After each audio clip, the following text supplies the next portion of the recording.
সকাল থেকেই বৃষ্টি পড়ছিল, তাই ভাবলাম আজকে একটু খিচুড়ি বানিয়ে ফেলি। বৃষ্টির দিনে গরম গরম খিচুড়ি আর ইলিশ মাছ ভাজা। খিচুড়ি বানানোর জন্য আমি এখানে 1 কাপ চাল আর হাফ কাপ মুসুর ডাল নিয়েছি।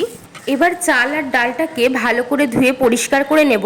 তারপর চালের মধ্যে কিছুটা জল দিয়ে চালটাকে কিছুক্ষণের জন্য ভিজিয়ে রাখবো। চালটা কিছুক্ষণ ভিজিয়ে রেখে একটা কড়াতে জলের মধ্যে অল্প একটু নুন দিয়ে চালটা সেদ্ধ হতে বসিয়ে দেব। ততক্ষণ অন্য একটা কড়াতে সর্ষের তেল গরম করে আমি আলুটা ভেজে নিয়েছি। এদিকে চালটা 70% সেদ্ধ হয়ে গেছে। এবার আমি এর মধ্যেই আগে থেকে ভিজিয়ে রাখা মুসুর ডালটা দিয়ে ঢাকা দিয়ে ভালো করে সেদ্ধ করে নেব। খিচুড়িতে দেবার জন্য আমি গাজর আর বিনস ছোট ছোট টুকরো করে কেটে নিয়েছি, সেটাকেও ভেজে নিলাম। এবার ওই তেলের মধ্যেই গোটা গরম মশলা তেজপাতা ফোড়ন দিয়ে দেবো একটা বড় সাইজের পেঁয়াজ কুচি।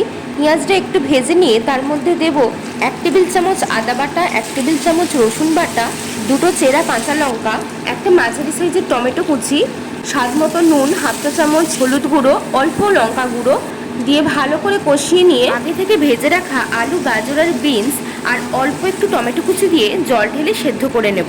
এবার আলু আর সবজিটা ভালো করে সেদ্ধ হয়ে গেলে আগে থেকে সেদ্ধ করে রাখা ভাত আর ডালটা এর মধ্যে ঢেলে ভালো করে মিশিয়ে নেব।